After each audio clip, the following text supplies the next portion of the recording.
Mobil rombongan Gubernur Kalimantan Timur masuk jurang sedang melintas di jalur hutan tanaman industri, Desa Tuanatuha, Kenohan, Kutai Kartanegara.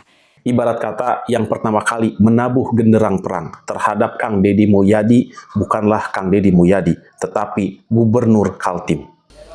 Kang Deddy, Gubernur konten.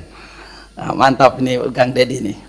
Kang Deddy Mulyadi pun tidak menanggapi serius. Beliau hanya menanggapinya dengan santai, dengan kerja nyata di lapangan. Ungkapan Gubernur Kaltim tersebut tersebar di media sosial dan seluruh para pendukung Kang Deddy Mulyadi mengetahui bahwa junjungannya Kang Deddy Mulyadi sudah seolah-olah sudah dipermalukan di hadapan para pejabat lainnya. Tentu saja para pendukung Kang Deddy Mulyadi yang mencintai pemimpinnya tidak terima Kang Deddy Mulyadi diperlakukan seperti itu.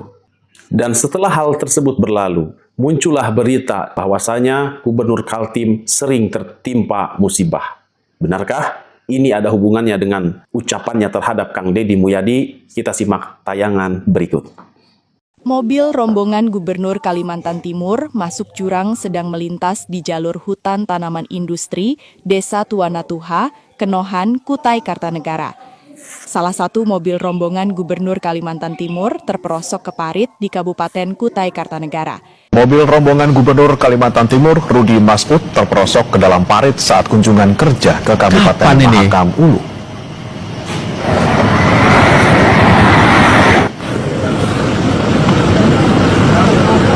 Mobil terperosok ke dalam parit saat rombongan Gubernur Kaltim melewati jalur perusahaan hutan tanaman industri yang penuh debu. Debu yang tebal membuat jarak pandang pengemudi terbatas hingga akhirnya jatuh ke dalam parit. Dalam insiden tersebut, 3 orang di dalam mobil terdiri dari sopir, staf, dan Kepala Biro Administrasi Pembangunan atau Atbang 1 Pemprov Kaltim dievakuasi dengan selamat. Karena kondisi tanahnya tanah kepasiran, lalu jarak pandangnya juga sangat terbatas. Tetapi kecepatan kami tidak melebihi dari 40 km per jam. Karena kondisinya ada rider, ada apa segala, dan kondisi jalan yang tidak memungkinkan kita tidak dengan kecepatan yang tinggi. Tapi alhamdulillah kami. Memang sih kecelakaan itu kita nggak pernah tahu. Tapi udahlah, nggak usah bertele-tele. Jalan tuh jelek karena masih berbentuk tanah atau ya bukan aspal lah ya. Ngebul dong, apalagi rombongan pasti kecepatannya kan tinggi kalau gue lihat tadi tuh. Ngebul, jadi nggak kelihatan tuh ada lobang, ada jembatan. Yang aspal aja kecepatan tinggi tuh kadang-kadang lobang nggak kelihatan lah, apalagi nih yang belum aspal. Kalian perhatiin nggak jalannya aja? Ini nggak kebayang komentar netizen nih, ada 4.985 komentar, hampir 5.000 komentar. Makanya jalannya yang dibagusin, bukan mobilnya yang dibagusin. Gue bilang juga apa? Sebenarnya ini disengaja tahu biar mobil yang 8M itu bisa dipakai. Akhirnya ditegur presiden juga. Terus ini tanggapannya lucu banget. Ya seperti yang kita tahu ya, penjaga-penjaga marwah ini wali kota dan gubernur, dan ini salah satunya gubernur dari Kaltim yang marwahnya pengen banget dijaga dengan mobil yang mahal, padahal cuma buat mobil dinas doang. Akhirnya mulai ditegur sama Bapak Presiden. Jadi di acara kemarin yang akhirnya dia juga diwawancara sama si Najwa, akhirnya dia ngomong nih, Bapak Presiden kita nih Prabowo, dia bilang banyak juga yang namanya gubernur dan wali kota itu tidak menggunakan dana sebijak-bijaknya, karena ternyata nyampe ke presiden nih kabar mengenai mobil dinas yang dipakai harganya 7M. Presiden aja bilang bahwa mobilnya dia tuh paling 1M. 1M-nya itu pun gara-gara udah dimodif dengan kaca anti peluru dan sebagaimana, karena emang perlu ya, namanya presiden gitu kan, security-nya harus lebih mantep. Nah, dia masa logika antara nyewa sama beli, lebih murah beli aja dia kagak nyampe. Tetapi ini hal positif yang boleh lah kita kita respon positif juga. Akhirnya Bapak Gubernur Kaltim ini akhirnya dia setuju dengan arahan presiden. Jadi dia nggak jadi itu untuk membeli menyewa mobil mewah tersebut. Lagian bukan kalau mau jaga marwah, lo kerja yang bener aja, iya gak sih? Tahu kan kenapa harus beli mobil 8M? Biar cocok sama. Wahai warga Kaltim, saudara-saudaraku di sana. Salam dari saya orang Jawa Barat. Cuman satu saya mau nanya buat Pegawai Kaltim. Apakah Anda merasa bangga punya gubernur dan ibu gubernur seperti kayak gini? Potongannya ibu gubernur persis seperti Sudarela. Ya, giliran jalan. Aduh, ibu, bapak. Betulin jalan dulu, baru kayak pangeran dan bidadari. Potongan kayak gini juga kalau jalan hancur mah Bu, tetap aja biar kalau ibu jatuh ke lumpur itu parah kan Bu, udah di make up mahal-mahal, baju mahal-mahal, mobil 8M tapi jalannya jelek.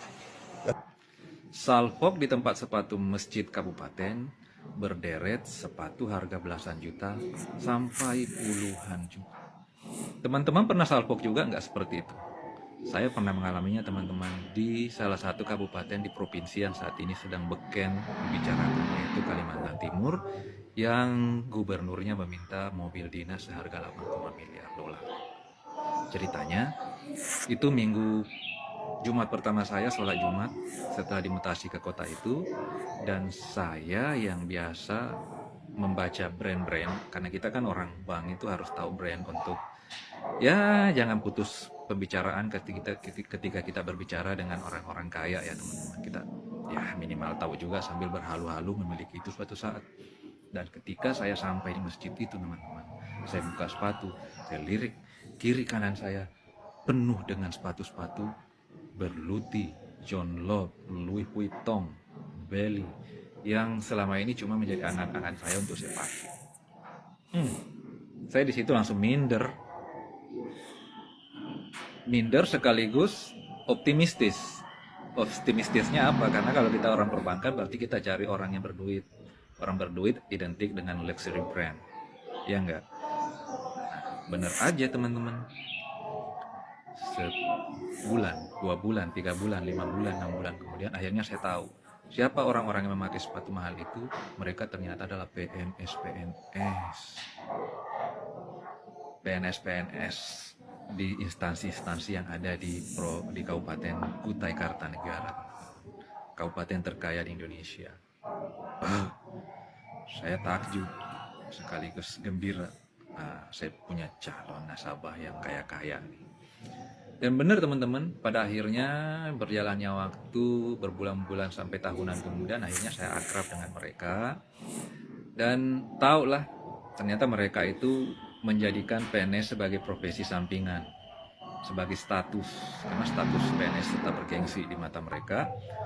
Dan sumber penghasilan utama mereka adalah di tambang.